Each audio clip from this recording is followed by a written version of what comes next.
Welcome to this week's edition of Flashback Friday, your opportunity to get some good review by listening to episodes from the past that Jason has handpicked to help you today in the present and propel you into the future. Enjoy. Welcome to the Holistic Survival Show with Jason Hartman. The economic storm brewing around the world is set to spill into all aspects of our lives. Are you prepared? Where are you going to turn for the critical life skills necessary to survive and prosper? The Holistic Survival Show is your family's insurance for a better life. Jason will teach you to think independently, to understand threats, and how to create the ultimate action plan. Sudden change or worst case scenario, you'll be ready. Welcome to Holistic Survival, your key resource for protecting the people, places, and profits you care about in uncertain times. Ladies and gentlemen, your host, Jason Hartman.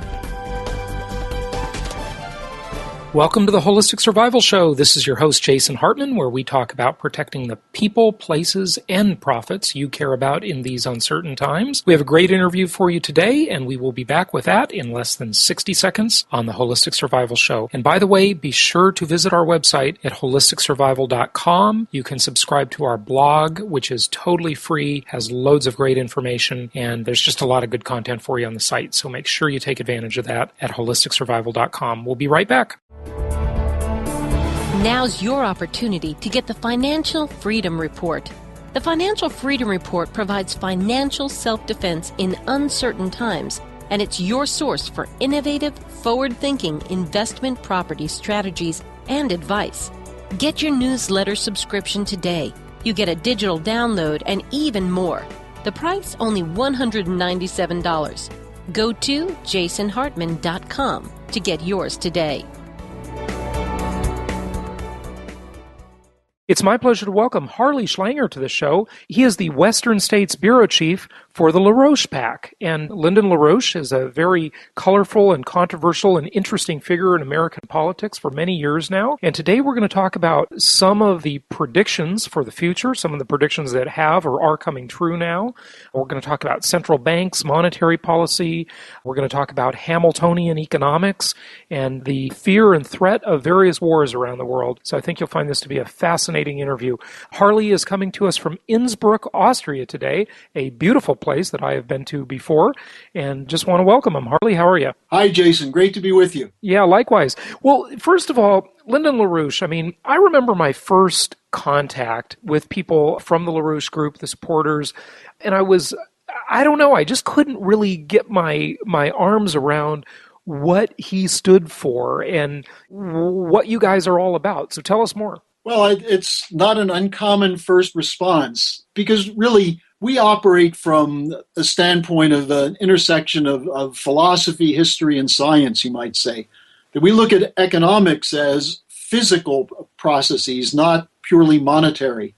And so Mr. LaRouche's concern for years has been that the United States, since the assassination of John F. Kennedy, has been moving increasingly into a post-industrial society, a deregulated economy, moving away from what Franklin Roosevelt did after the Great Depression to regulate banking. For example, we've been deregulating banking. So Mr. LaRouche has had a very consistent record for years standing for the idea of a sovereign nation state, the United States, investing internally to develop its infrastructure, its scientific and technological capabilities, and from that standpoint, entering into trade agreements, not free trade, but regular bilateral and multilateral agreements. And his forecasting has been largely the result of the opposite taking place, and Mr. LaRouche consistently providing warnings against what happens when you move into a purely monetary policy, especially as we've seen since 1987 when Alan Greenspan came into the Fed. Now, the distinction there, it's interesting, and I like what you said, because you said fundamental things of economics, trade, commodities, things that have intrinsic value, whereas monetary, when you reference monetary, I suppose you're talking about basically the scam, which is the concept of central banking and fractional reserve lending, fractional reserve banking, Sure. All of this stuff that is just smoke and mirrors rather than real intrinsic value, right? Is that what you mean? Yeah, Maybe exactly. expand on that a little bit, if you would. Look, the United States was based on the idea of physical production and the idea that we wanted to have a credit system, which the British disallowed. We had something in the Massachusetts Bay Colony, which was shut down by William of Orange in 1696, and less than 100 years later, we finally made a revolution against it. The idea of our nation has always been physical production is what produces wealth, and that wealth comes from largely improvements in the productivity of labor, which is mostly scientific advance and an upgrading in the skill level of the people who are producing. Now, to do that, you have to have a constant source of credit. And what we've seen at times, for example, under Alexander Hamilton or Abraham Lincoln's greenback policy, or what John Kennedy started to do with the NASA program and also his offering of treasury bills rather than Federal Reserve notes, we've had moments in history where we've gone back to physical production, and we've always had incredible wealth production from that. And then what's happened is the financial elite came in and said, oh no, now we need to go with deregulation. We need to make money. And, Mr. LaRouche is not opposed to anyone making a profit, provided it's a profit that adds something to the society, as opposed to, as you mentioned, these Ponzi schemes, the whole creation of the derivative trading, the mortgage-backed securities, all of which came out of the 80s and 90s from Greenspan, the repeal of Glass-Steagall in 1999, and so on. There are so many things, I call derivatives. I call them the thing about the thing. just a massively the term itself, the definition of a derivative is something that's derived of something from something of value, but has no value in itself. Mm-hmm. Sure. Yeah, makes sense. So what are some of the predictions that you have made, that Lyndon has made, that have come true or are in the process of coming true right now? Some of them are rather scary, and maybe tie that in with the military-industrial complex and the banking complex, and let's see how it all interplays together. Well, let me go to the first one, which actually established LaRouche as an internationally known economist. From 1969, after the pound crisis, he started warning that there was going to be an attack on the fixed exchange rate system of the Bretton Woods Agreement, which was the post-World War II agreement that Franklin Roosevelt struck. And so on August 15, 1971, when Nixon took the dollar off gold and did away with fixed exchange rates, we opened up the whole arena in which currency became treated as commodities. And we've seen people like George Soros, the interests of the Inter-Alpha banks of London, which are tied to the Rothschild interests, who have taken this and added layer of debt upon a shrinking physical productive economy. So LaRouche forecast the breakup of Bretton Woods, which occurred on August 15, 1971. In the 80s, he warned of the effects of Paul Volcker's high interest rate policy, which you may remember was designed to stop inflation, but it triggered another move away from physical production. He actually hit the October 1987, his only stock forecast was he forecast at the end of October 1987 there would be a dramatic drop in the stock market, and you may remember that was a very dramatic shift.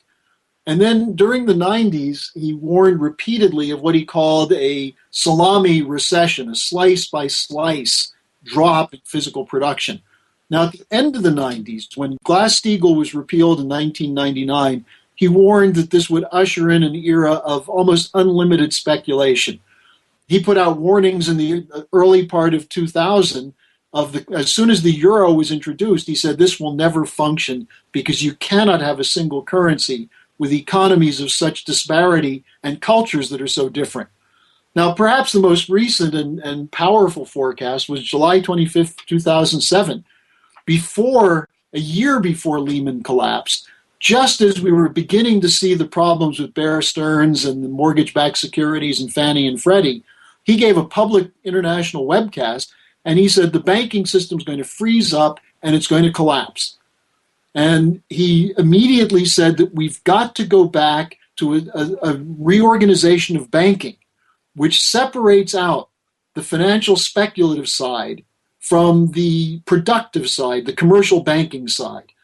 And he said, we've got to do that because we have to save the banking system because we need a banking system. But we don't need to have the federal government, or in this case, the Federal Reserve, defend the speculators. Let the speculators take their losses. And so between 2007 and 2008, we were campaigning on this idea. In 2008, when the bailout started, Mr. LaRouche said, this is going to increase the rate of physical collapse of the U.S. economy, which is true. You look at the collapse of manufacturing. And he said, ultimately, it's going to lead to a hyperinflationary blowout. That hasn't occurred yet, because most of the money is still sitting on the books of banks and corporations. It hasn't trickled down yet, but it ultimately has to trickle down, and that's when we will see the hyperinflation. Okay, so back up just a moment. I want to just ask you a few things that you said in there. That was a long, complicated thing. So first of all, Paul Volcker. I always looked at Paul Volcker as the guy who was kind of did the right thing, like making us take the hard medicine, swallow that pill to break the back of inflation, something that you wouldn't never see Bernanke or Greenspan do, I'm sure. So tell me how I think your statement was that he further separated the physical economy from the monetary economy by doing that, by raising rates? Yeah, because what happened is that corporations began, if you realize two things happened as a result of Volcker. One was Michael Milken and leverage buyouts. That even though credit was jacked up, the interest rates were jacked up to 21%, I think, the prime rate.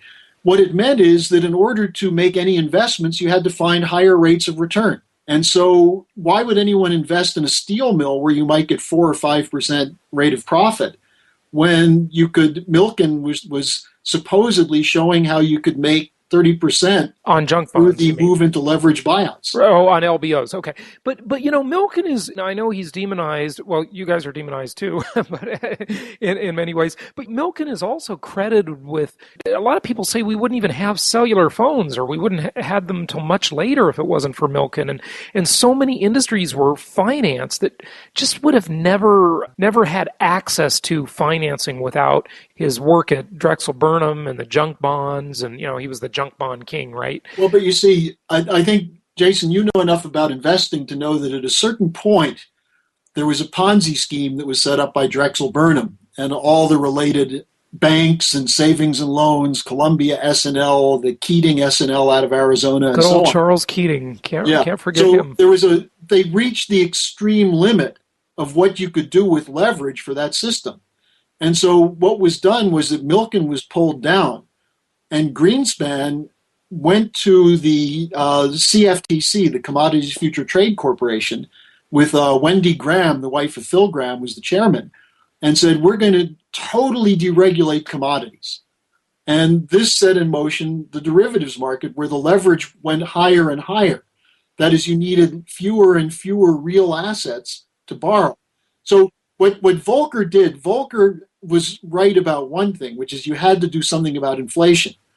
But in Mr. LaRouche's view is the way you deal with inflation is you write off the bad investments over time through bankruptcy reorganization. You have to do that with the banks. You can't let the banks keep these bad assets and keep giving them money to hold them at book value.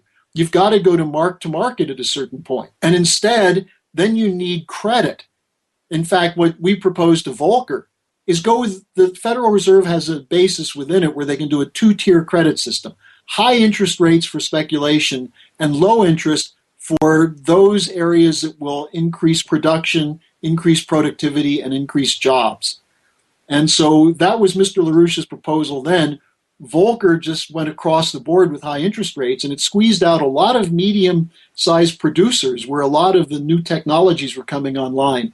And to your point that, well, all these new industries came in, if you look at the net effect of them, we've just had new monopolies that were set up over time as a result of these things, because the consolidation that supposedly stops the initiatives of smaller companies, at a certain point, the bigger companies have the credit and they come in and buy it all up anyway.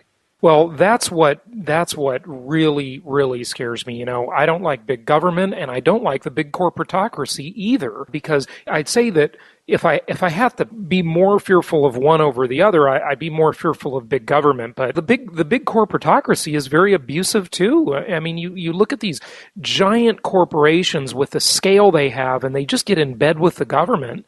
And Jason, that's exactly the point. Though. Yeah, right. Because what we have now is the worst of both worlds. We have a government which is not doing what it should do to protect the small guy, the medium producer, the entrepreneur. Instead, the government is bailing out the corporate cartels. That's what the Obama healthcare plan was, a bailout of the insurance companies and the HMOs and the drug companies. That's what we're seeing in all of these areas. Those people who say Obama's a socialist, I just say I've never seen a socialist who redistributes wealth to the upper 1%. Well, it's interesting because it's like a new breed of government that we have. It's not pure in any way. He's sort of a fascist in his exactly. his love for the corporatocracy, because he's definitely supporting them. But then he also tries to appeal to the little guy. He's like a socio-fascist. Well, that's the rhetoric, though. Yeah, right. His rhetoric is now increasingly class warfare. We've got to take care of the little guy. But look at what his policies do. Oh, absolutely. Couldn't agree more. He's never done anything for the little guy. He's continued what Bush and Cheney were doing with a redistribution to the people who have already proven they don't know how to handle money. Now, I'll add one other point to that, because you're absolutely right. In the 1920s, when Mussolini did this, it was called corporatism. And that was the official academic word for what Hitler called fascism, where the government aided the cartels, including through attacks on labor, attacks on businesses, small businesses, and so on. And this is what we're seeing under Obama. This is what we're seeing in Europe with the European Union, the same system. And it doesn't work. You see, ultimately, if you keep bailing out, if you keep increasing the total volume of debt to pay off uncollectible debt, you're never going to do it. There's not enough money to cover the outstanding derivative obligations of the big five banks in the United States. And so if we were, your example of Volcker was the Dutch uncle who said we got to bite the bullet somewhere. If we had a president who was serious, he would say, okay, the too big to fail banks, you're going to bite the bullet and you're going to eat your losses. We'll keep you open for your depositors, your commercial accounts, but we're not going to protect your derivative obligations. Let them be rewritten over time. Well, now here's the thing I want to add to what you were talking about, how the physical economy has been in decline for many years, and it's so true. Now, you take what you said about how monetary policy reduces the size of the physical economy and increases the size of the smoke and mirrors economy. Right. And the smoke and mirrors economy takes place mostly on Wall Street. The physical economy takes place mostly on Main Street. And here's another part of it. It's even worse than you said, because they first started hollowing out the American economy through the monetary angle. But then what came along is you took the environmental angle, you took the regulatory angle, you took the union angle. And I would have a feeling that your group would support unions. I'm assuming, I don't know, but what's your stance on unions, just out of curiosity? Well, we're in favor of the kind of unions that are technologically progressive and are actually working for the benefit of the industry and the workers. What we've seen with a lot of the unions, especially SEIU, some of the service unions and so on, is that they're in bed with the corporatists. Yeah. So it's odd, I think you have to distinguish between what is the function of a union. If you go back to Walter Reuther and the United Auto Workers, even though they had huge battles with Henry Ford, ultimately both of them agreed that a happy, productive worker increases the profit of the corporation and the future earnings of the company. So, I think in that sense, we had a better model coming out of World War II. But, to go to the broader point, which I think is really important, look, we've lost whole sections of our manufacturing economy. And we may not get them back. And what Mr. LaRouche has been proposing is that not only do we do a bankruptcy reorganization of Wall Street, but then we go back to what he talks about as a Hamiltonian policy. And this is something we may have to fight about for a couple of minutes to get the idea. But what Hamilton did we had a huge war debt at the end of the Revolutionary War. And there were some people like Jefferson saying, let's just cancel it or pay it all off at once, similar to the debate we had around the budget deficit in the last Congress. And what Hamilton said is, look, if we don't pay it, we'll never be able to borrow again. However, let's transform the debt into a way of getting credit to produce goods. And the two things Hamilton focused on was a national bank that would make credit available to the private banks. So you'd have a national currency, but that the banks would then invest in two areas. One was infrastructure, which at the time were canals, roads, and ports, which cheapened the overall cost of physical production. And then secondly, manufacture, including manufacturing that fed into the agricultural sector. And Hamilton not only won the fight with George Washington, but we paid off the Revolutionary War debt within 20 years and had a huge jump on the rest of the world with the Industrial Revolution.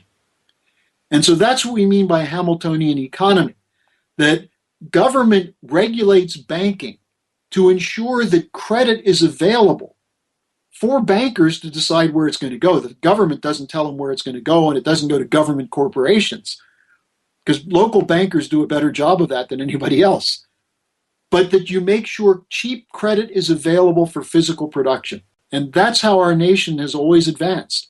Well, nowadays, speaking of physical production, and, nowadays you see all of the money on Wall Street, the venture capitalists, it's all attracted to software companies like Facebook and Groupon, and companies that they're great, but they don't really produce anything. Well, Jason, as an investor, if you can lower your costs and your only concern is to make a profit, then there are many ways to make a profit which actually harm the real economy. And the question then is, do you have a social conscience when you when you encourage people to invest with you?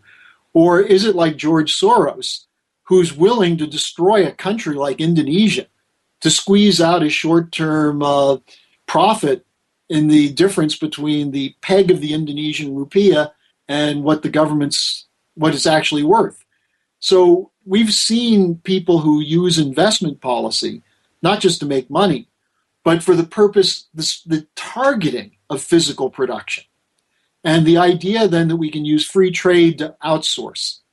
And we've reached a point where the United States is in a real deficit when it comes to our physical production. And if we don't reverse it, then we're going to not just see a dollar collapse, but we're going to see what's left of the middle class disappearing in the United States. Well, let me just two more points on that, or two more elements on that issue of physical production collapsing, and it's so true. It's just really, I'm not a fan of unions. In concept, I think they had their place in history. For sure, we needed them, but nowadays, and we don't have to spend the time debating this. Nowadays, I think they've kind of largely outlived their usefulness, okay? And, we may have some distinctions where we disagree on that, but it doesn't matter. It just seems like the unions and the environmentalists have chased business out. It's not just a monetary thing. And the great example of this is the disaster called Detroit, Michigan, an abject disaster of a city. And you look at, I've never understood, you've got big three automakers, and they're supposed to compete. They can't merge together. The Federal Trade Commission, the DOJ, the Justice Department, they would never let the big three automakers merge because they'd say that would be anti-competitive. Yet, all big three automakers have to buy their labor from the UAW, the United Auto Workers. Tell me that isn't restraint of trade. I can't believe they're forced to do that. Let me go back to another point which you just made, which I think is important, which is that the unions used to put jobs and production ahead of what I see as a phony environmentalism. Because the so-called environmentalism that grew out of the 68er movement, the anti-war movement, the idea really that technology is bad, that people are bad, and that we have to have fewer people and less technology and get rid of science and put up windmills. This is another aspect of a destruction of productivity. And one of the things LaRouche has insisted upon is nuclear power, but going beyond it to nuclear fusion, to matter, antimatter reactions. There's certain things being worked on in labs that are astounding, but get no funding. Here's an interesting point. The environmental movement, which, as you're right, it did eventually take over the unions. It was funded by the Rockefeller brothers. It was funded by Soros, by leading Wall Street tycoons who basically profit from restricting technological development. So, I think what we're looking at, what LaRouche's argument is that the post-Kennedy period has been a period where we threw out everything that we knew from the beginnings of American history about economics.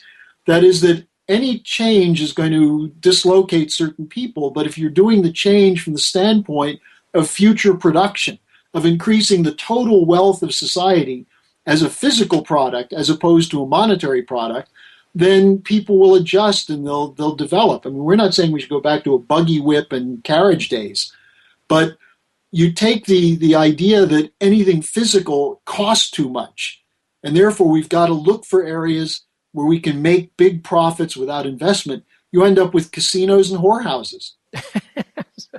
That's on the environmental angle. I've always liked the saying, "Green trees have red roots." In other words, rooted in controlling people, controlling businesses, and in communism, basically. And what's interesting about it, it's so hypocritical. All we've done is offshore our manufacturing, mostly to China, and China's environment is really going down the tubes. There's very little consciousness for environmental issues at all in China, from what I understand. It's just build, manufacture, sell. And it's as if John F. Kennedy's statement wasn't true. We all breathe the same air. That air doesn't just stay in China. It floats all around the globe. And so all we've done is really worsen the environment by chasing manufacturing businesses offshore. And we've certainly worsened the American economy and lessened Jason, the middle class. You're absolutely right on that. Here's the point on that. Why do we do it? Because it's cheaper to use labor forces that are not educated, are not organized, don't have quality control in the plants. You remember this initially started with the NAFTA agreement, and Ross Perot was right about that giant sucking sound. Yeah. And the point is, at a certain point, China was much cheaper than Mexico. And so Mexico, a lot of people don't realize, Mexico actually had a steel industry. They had nascent manufacturing, which they shut down to take advantage of the free trade agreement.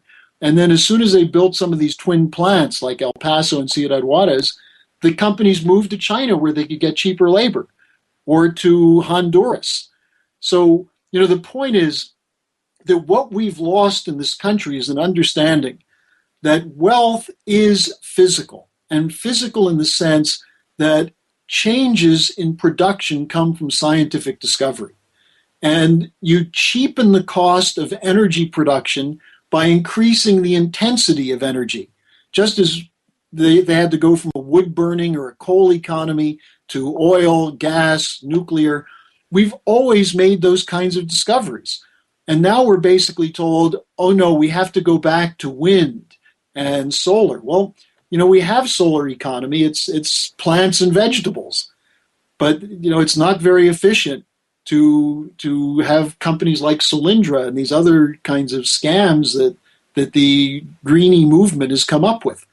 So it's an extra tax on physical production. Yeah, it is. It is an extra tax. Look at Solyndra. I'm here in Phoenix, so I'm all too familiar with what's going on with solar. And these companies have just basically stolen money from the American taxpayers, the politicians, namely Obama in this case. It's crony capitalism. It's just ridiculous what has happened. And then, Jason, you know what these companies end up doing? At a certain point, they go over to China to produce the solar cells. Yeah, I know. It's unbelievable. But this is what LaRouche. If you want to boil down what LaRouche is saying, we've gone into an insane economic paradigm, largely as a result of the triumph of the radical free market policy of the hardcore Austrian school. The idea or Adam Smith, that everything is based on buying cheap and selling dear. We've turned our productive economy into a consumer economy. And now we don't produce what we consume anymore.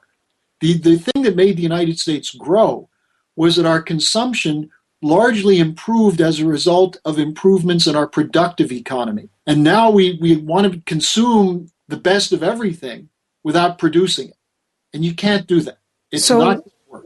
Would you guys then be in favor of tariffs, or how do you keep the manufacturing onshore? Certainly the monetary issues. We talked about the unions, the environmentalists.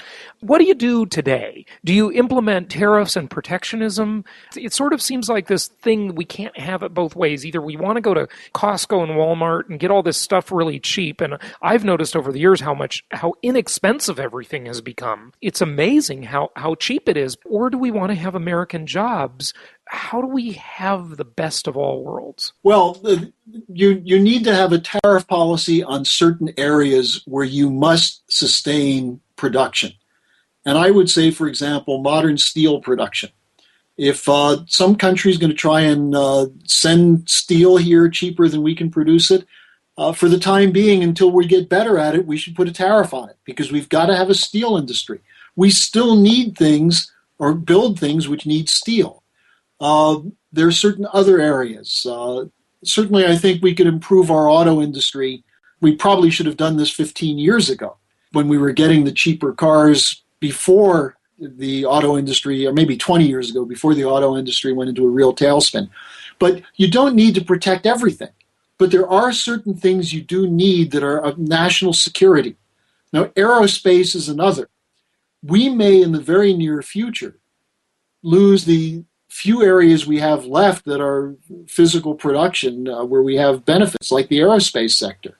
And that becomes a national security question. So do you really mean to say that we shouldn't be buying the boots for our soldiers from China? Well, you have to, as I said, there are certain things you have to look at, whether it's physically... I'm being sarcastic, of course, because I know I you think are. it's so ridiculous. I don't think... but I'll tell you another area... I have heard, Harley, that we import the boots for our soldiers in the military from China. Well, and if those boots are not good, then I would say, yes, we should go back to boot manufacturing here. But let me give you an example that may not come to mind. You were talking about things being cheaper. Food is becoming more expensive. Yes. Why? Trueness, and so is energy. And I love the way you focus on real things, hard goods, because I think that almost all wealth, real wealth, really all real wealth, comes from real estate and resources, the things we all need to live: food, clothing, shelter, those three vital things. And those are real resources. Food is going through the roof. Well, and it's because we're destroying U.S. agriculture. We're turning our corn production into the ethanol fuel, which is ridiculous. There's no reason, where there's hunger in the world, that you should take a centrally important crop and turn it into food to fuel production. Now, more importantly, though, the drought is wiping out about a third of our cattle industry in Texas, in New Mexico, and Oklahoma.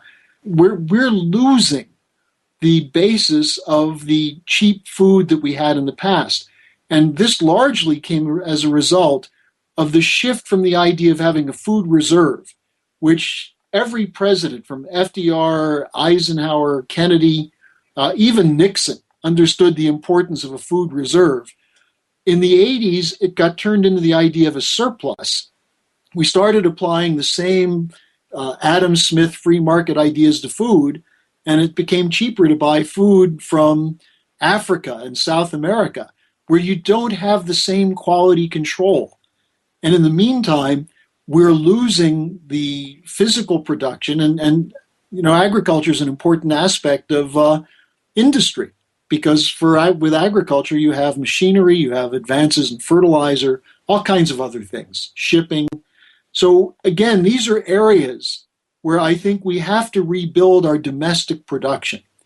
And if we don't do that, we're going to be in a situation where we're going to be dependent on food from countries which are much more susceptible to diseases of crops, locusts, things like that. and we're going to end up with much poorer quality food. Well, and I think it even becomes broader than that, in that we need to have our food production be in the hands less of the corporatocracy. And we've got the former head of Monsanto now working in the Obama administration. I think he's the head of agriculture or something like that. And this is just stuff should not be monopolized.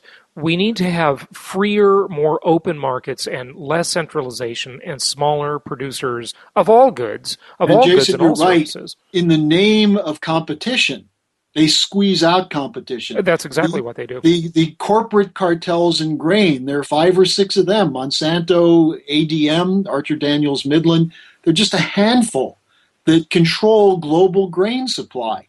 And in the meantime, the old farmer cooperatives, the small farms that you used to see throughout the Midwest, they're disappearing. Well, the FDA is attacking them to some extent. I mean, I've done shows about co-op groups and arrests and fines, and it's unbelievable how they are just constantly supporting the corporatocracy and constantly attacking through legislation, through all sorts of, from every angle. They're just attacking the small producer of goods and services. It's incredible. It's amazing. Well, and here's the irony on that. The Republicans who attack Obama for it actually had the same policy that Obama has adopted, which is to facilitate the too big to fail in every single area.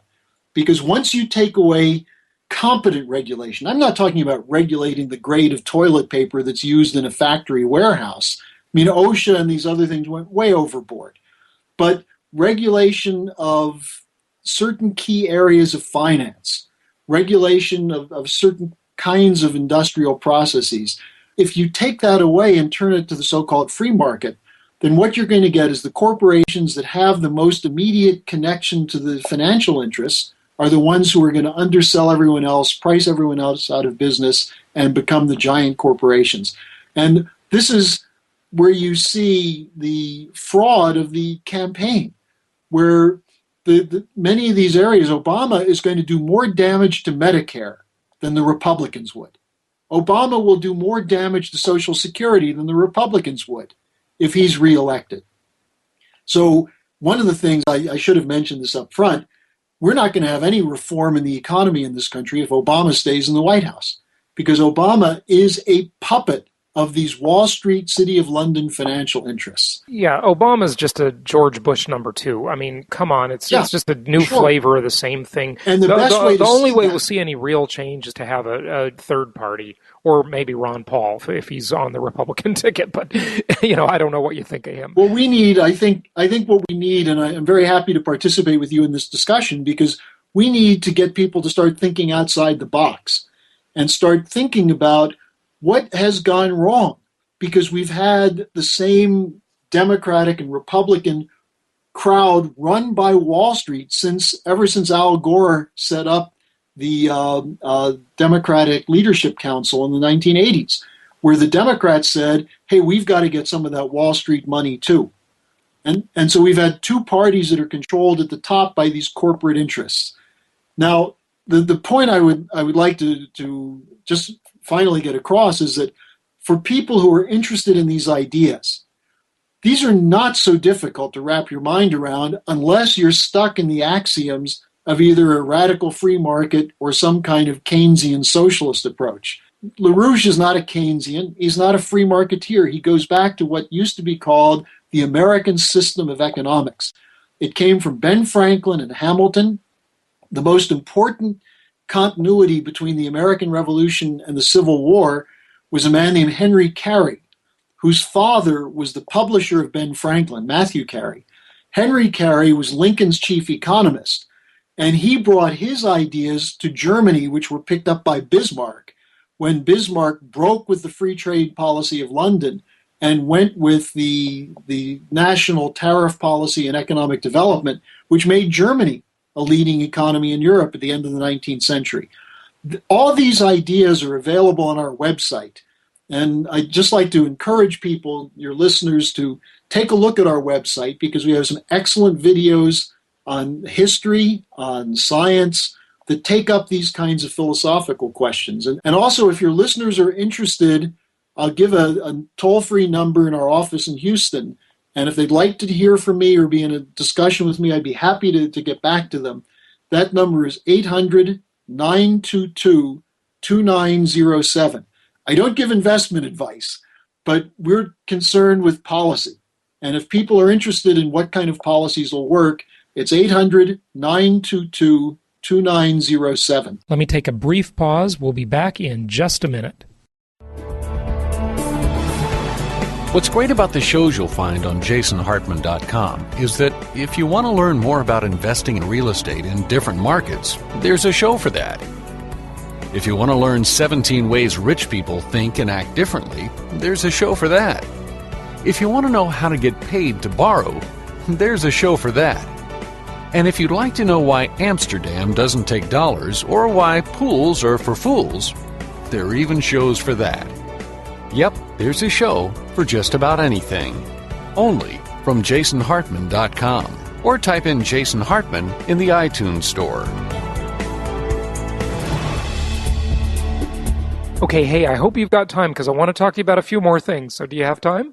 Sure, go ahead. With us a little longer? Okay, so really three more topic areas. One is that we talked only for a couple minutes before we started the formal show today, but you talked about profiting from inflation and how you believe that the policies now, and I agree with you, are very destructive to the dollar and very inflationary. Maybe talk about that for a moment. I want to ask you about some of the criticism of Lyndon LaRouche, and then I want to conclude with maybe the military situation and the saber rattling going on with Iran and Syria and the Russia-China connection too.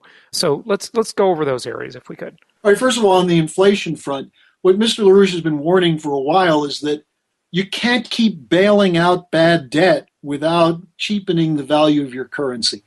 And anybody knows that. That used to be the ABCs of economic theory, that if you're putting out more money than your physical production, the costs are going to go up. You know, in Europe now, we're beginning to see an inflation.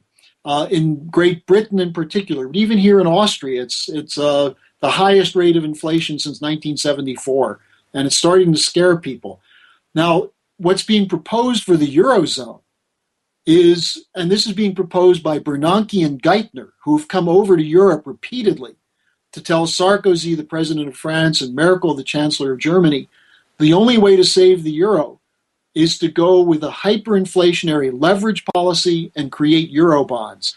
They're talking about $3 to $5 trillion of money created by central banks for bailout.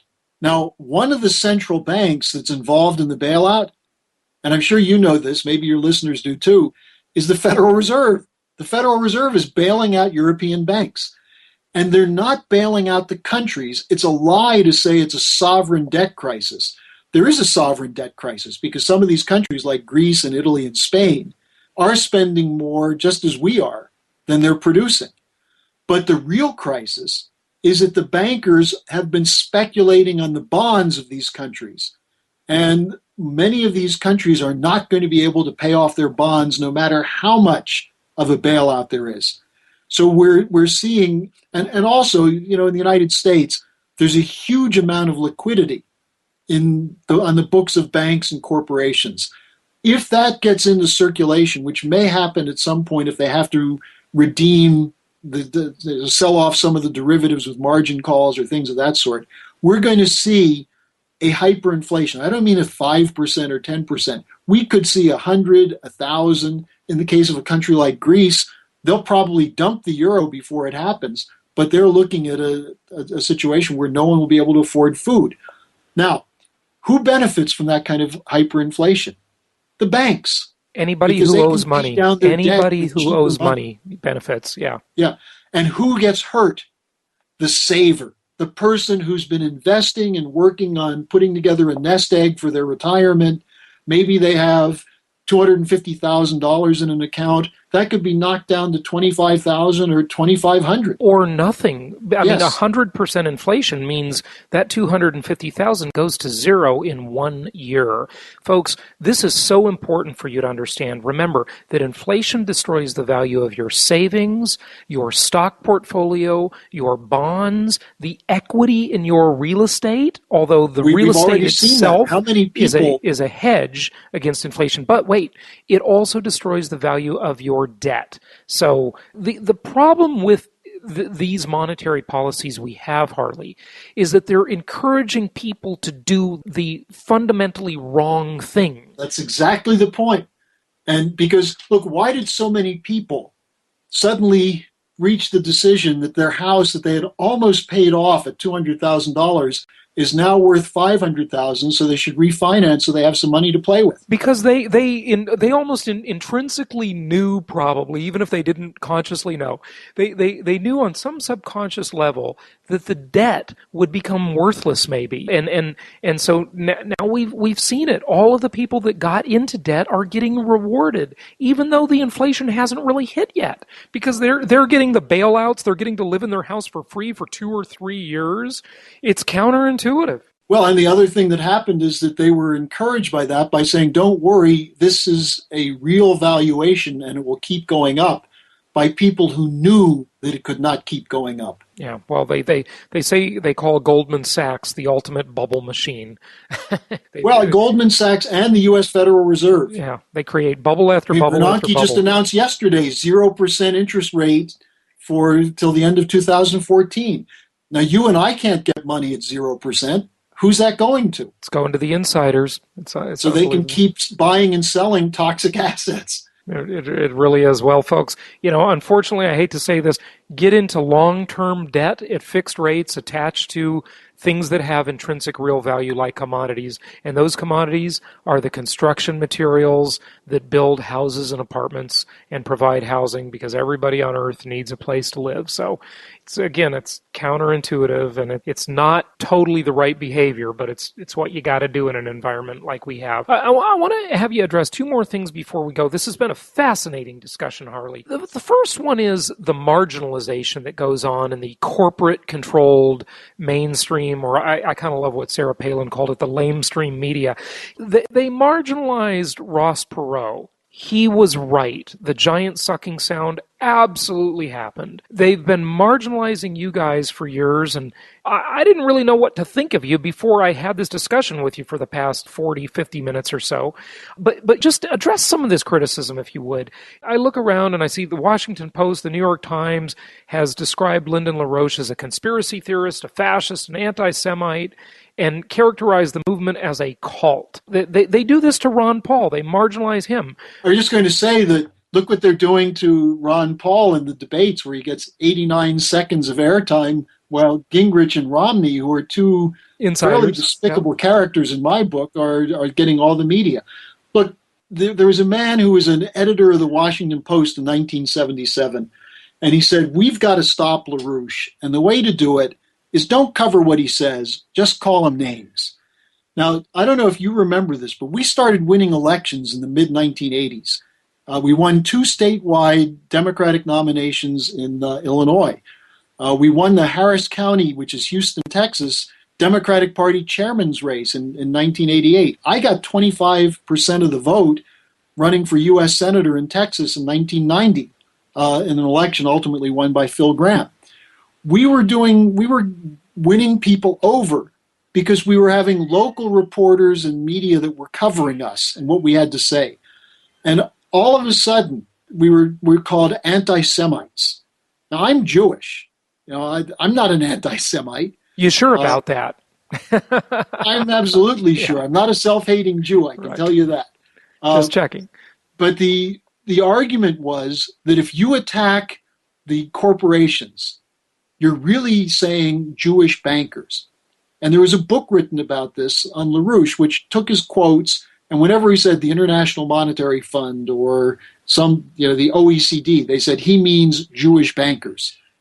And instead of just allowing these ideas to be debated, and these are important ideas, free trade versus tariffs, a credit policy versus monetary and hyperinflation. These are real issues that determine people's lives.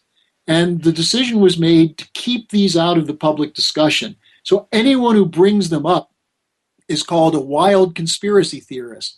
Now, I don't like a lot of what Ron Paul says because he is somewhat of an Austrian school economist. Well, being Jewish, I suppose that you wouldn't like that he doesn't want to support Israel too, right? Well, actually, I don't support the current government of Israel at all. Oh, okay.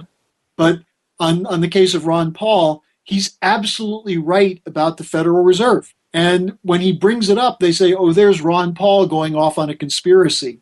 And then some people go as far as to say, well, that's really his anti-Semitism because he's really talking about Jewish bankers. We're not talking about Jewish bankers. We're talking about a policy which is the kind of policy that actually led to Hitler coming to power, because it was the hyperinflation in Weimar Germany in 1923 which destroyed the physical production of Germany. Yeah, you know, that's a very good point. That's what allowed Hitler to rise was inflation. Yes. He created a nationalist fervor and he took a population, a country that was beaten down, it had low self-esteem, and it had the reason it had that is because it had massive inflation in the Weimar Republic. That's a very good point. Sure, and when you look at the historical falsification that goes on, I mean, you brought up the question of Israel, and this can take us into the third question you had about the war danger.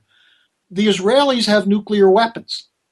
If Iran developed a nuclear weapon and threatened to use it against Israel, Israel could wipe out Iran 20 times over. The Russians had nuclear weapons during the Cold War, so did the Chinese.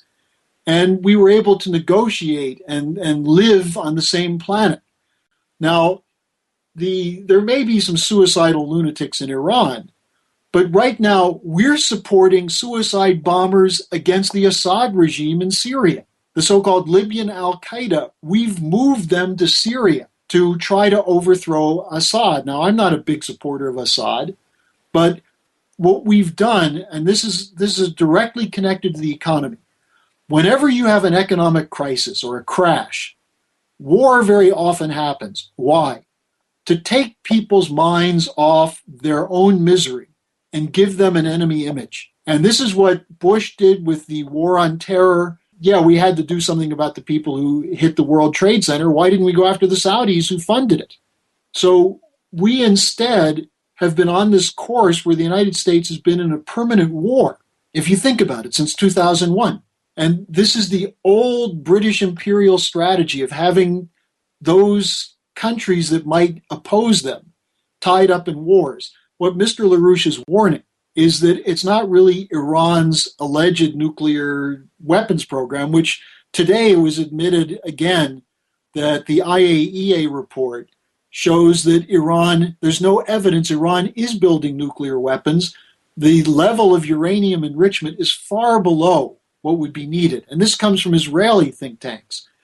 So why are we so hepped up right now on provoking Iran to close the Strait of Hormuz that'll drive oil prices double? This is classic geopolitics run by a financial elite that don't want you to look at what is the real national interest of the United States right now. And so I think the war danger has two aspects. One, it's a distraction.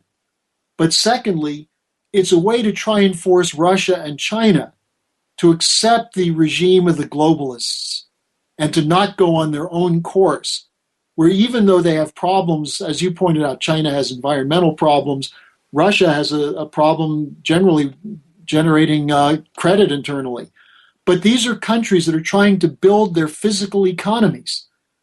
And if we went to cooperate with them based on American national interests of manufacturing and so on, we have the potential to help them build high-speed rail, the Bering Strait Tunnel, develop the Arctic, the Siberian resources that are incredibly rich in potential, but the Russians are never going to get to them.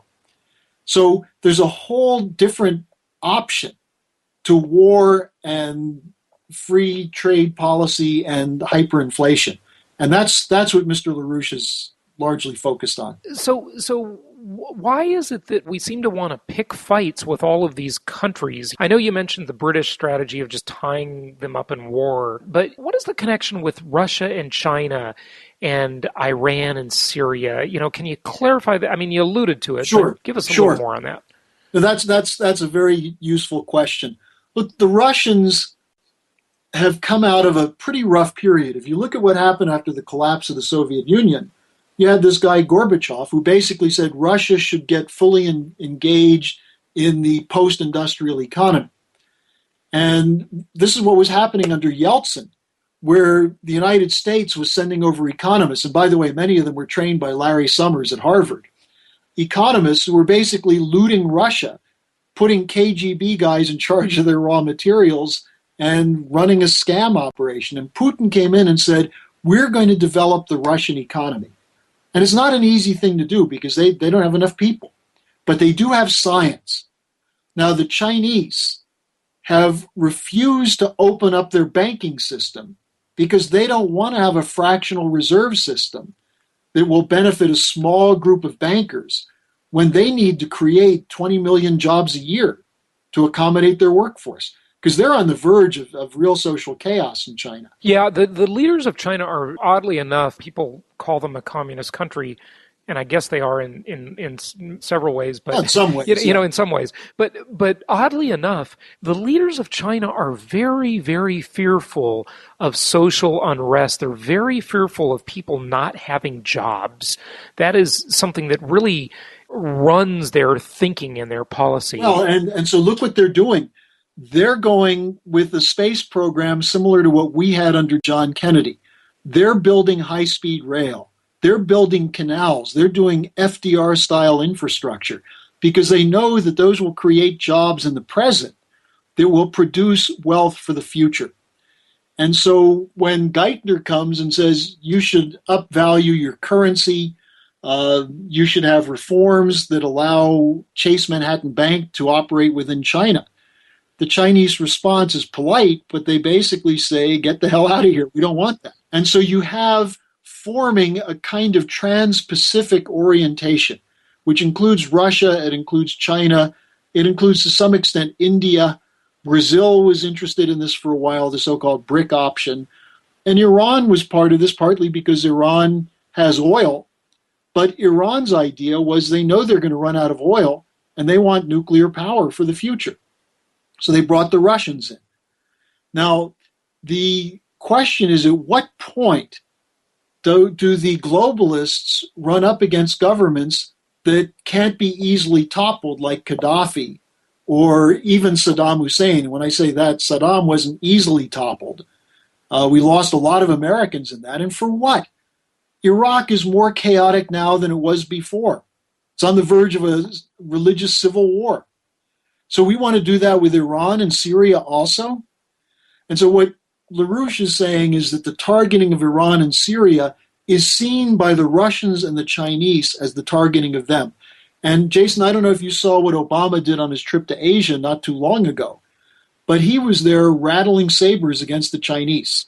And the Chinese know that the last thing they want is a war with the United States. And of course, I would say most Americans don't really want a war with China. That would not be a good one.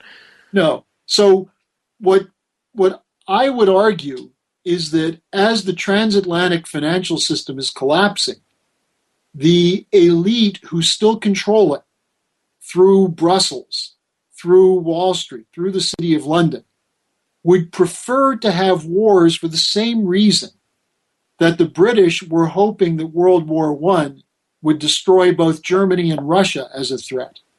And they also, for the same reason, hoped that Hitler would go against the Soviet Union first to destroy each other. That's the traditional British geopolitical doctrine. Is that really the concept of the enemy of your enemy is your friend? Well, the better way to put it is what Lord Palmerston, who was the one who encouraged the South to fight the North in the Civil War, he said, we have no permanent friends, only permanent interests. So, it's the same kind of idea. And you can have short-term alliances, but no principles.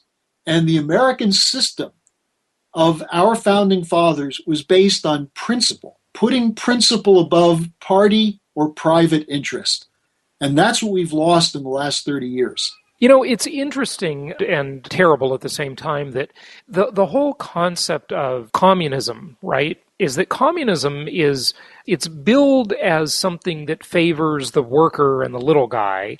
In reality, it's something that favors the elite class and the cognoscente, the inner circle. And what we have now is just a new version of that with the corporatocracy and the elite bankers. We have this inner circle of high and mighty elites, the Wall Street elites, and the political elites that are in business together or in bed together. And they're all billing the stuff they do is a favor to the little guy, but it just doesn't work out that way. No, I mean, what we need, in a sense, is a new American revolution. Peaceful, but a new American revolution where people go back to the understanding of the principles of physical economy, which Benjamin Franklin studied and which Benjamin Franklin brought to his protege, Alexander Hamilton. And, I think there's a lot of reason to be optimistic because sometimes it takes a profound crisis like a Pearl Harbor to wake people up to the different reality that they're facing than what they think. But in this modern era, it's pretty dangerous also to wait until you have such a terrible crisis before people wake up. Yeah, it sure is. Harley, just one more point on that physical economy concept is I've been talking for a while about how I think one of the threats Americans face is that as the government becomes more and more broke, it's just cannot control its spending. We have huge entitlement obligations. I call them the $60 trillion time bomb. Some people call them the $120 trillion time bomb. Who knows the exact number of entitlement obligations that can never be repaid, can never be funded. It's just not possible. But, I think one of the next moves we're going to see in this country that's going to be a big move that's going to hurt a lot of people is like Argentina, they're going to try and nationalize the retirement plans, the IRAs.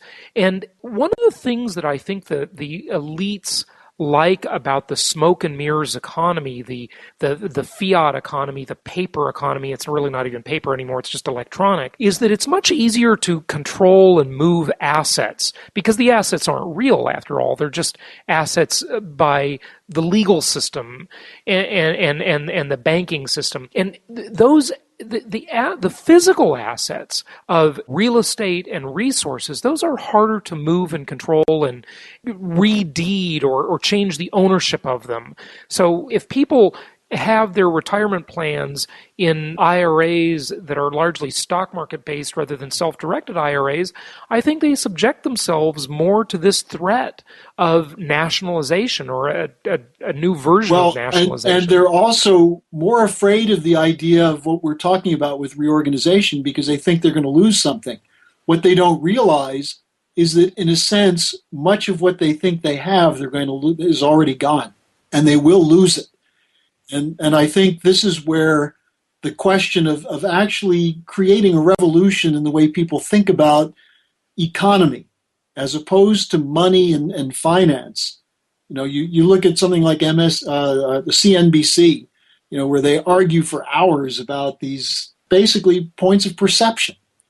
And, one thing, you were just talking about this question of moving from money to electronics. Ultimately, people have to eat. They have to have a place to live. They really do have to have some kind of mission in life.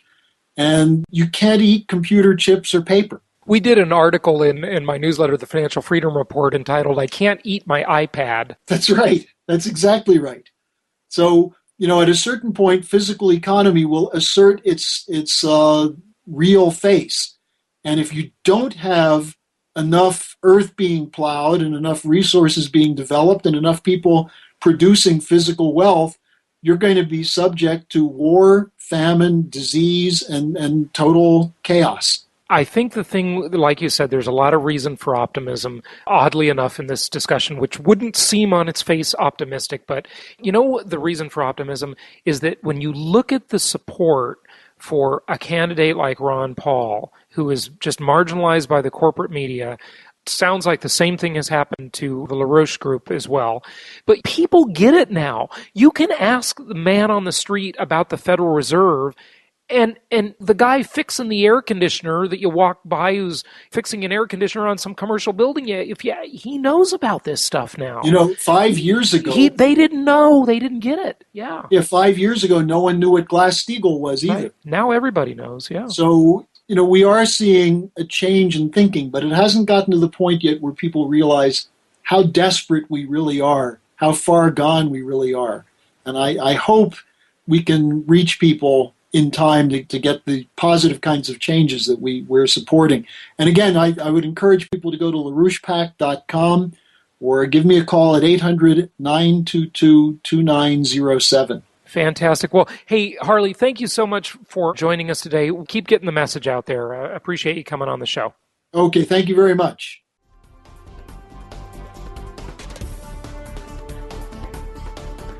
Thank you for joining us today for the Holistic Survival Show, protecting the people, places, and profits you care about in uncertain times.